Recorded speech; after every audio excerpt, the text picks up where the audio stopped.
ఎన్నడైనా బయట పడాల్సిందే కదా. నేను ఆయన కుల్లా బయట పడ్డాడు. బిడ్డ నేను తలుచుకుంటే జూబుల నుంచి బయట పడితే అయ్యే జాగిరా, నేను ఓపెన్ పడితే ఏ జాగిరా, ఏంది అసలు ఏం మాట్లాడుతున్నాను అంటే పోలీసు వాళ్ళు ఏం చేస్తున్నారు మరి? ఎక్కడ పోయారు పోలీసు వాళ్ళు? ఎందుకు సోమోటో కేసులు రిజిస్టర్ చేస్తారు? ఎందుకు మరి 506 క్రిమినల్ ఇంటిమిటేషన్ బుక్ చేయండి కేసు ఆయన మీద. మేము తలుచుకుంటే జైల్లోకి వెళ్ళి ఈ జూబ్లీస్కి వెళ్ళి బయటకు పోలేమంటే మరి ఆయన చూసుకుంటూ కూర్చున్నారు, ఎంజాయ్ చేస్తున్నారు. వాళ్ళే మఫ్టీలలో మొత్తం కూడా ఈ నవీన్ యాదవ్కు ఇక వీళ్ళకి సపోర్ట్ చేస్తూ ఉన్నారు.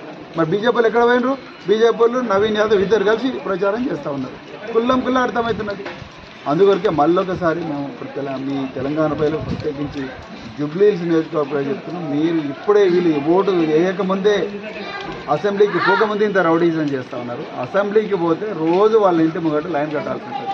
వీళ్ళ పైల్వాన్లు వచ్చి మన బస్సులలో పెట్టి ఇంతకుముందు ఒక మహిళ మేము తిరుగుతూ ఉంటాను, సార్ దయచేసి సీసీటీవీ కెమెరాలు పెట్టండి, ఇక్కడ గుండాయిజం పెట్టండి, కేసీఆర్ గారు పోయినప్పటి నుంచి గుండాయిజం పెట్టండి అని చెప్తారు. అంటే మీరు అర్థం చేసుకోవాలి ప్రజలు ఎంత అభద్రతా భావం, మరి ముఖ్యంగా మహిళలు ఎంత అభద్రతా భావంతో ఉన్నారు.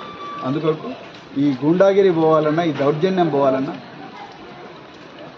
కారు గుర్తు బీఆర్ఎస్ పార్టీకి ఓటేయాలి. మీరు చూస్తున్నారు బోరబండ, ఇదే బోరబండ సర్దార్ అనే ఒక వ్యక్తి బాబా ఫసీద్దీన్ ఆయనకు ఫోన్ చేస్తాడు. ఫోన్ చేసి మీ ఇంట్లో గంజాయి పెట్టాలన్నారా అని అంటారు. ఇంట్లో గంజాయి పెట్టాలన్నా అని ఒక మాజీ కార్పొరేటరు ధమ్కీ ఇస్తున్నాడు అంటే ఇప్పుడు కాంగ్రెస్ ఆయనకు గన్మెన్ ఇచ్చాడు రేవంత్ రెడ్డి. రేపు వీళ్ళందరూ కూడా రేపు మన ఇళ్ళల్లో పెట్టేది గంజాయి, తిండి కాదు పెట్టేది. కేసీఆర్ గారు తిండి పెట్టిండ్రు, కేసీఆర్ కిట్లు ఇచ్చిండు, కేసీఆర్ గారు వీళ్ళందరి జీవితాలు బాగుండాలని ఉద్యోగాలు ఇచ్చిండు, ఇండ్లు ఇచ్చిండు.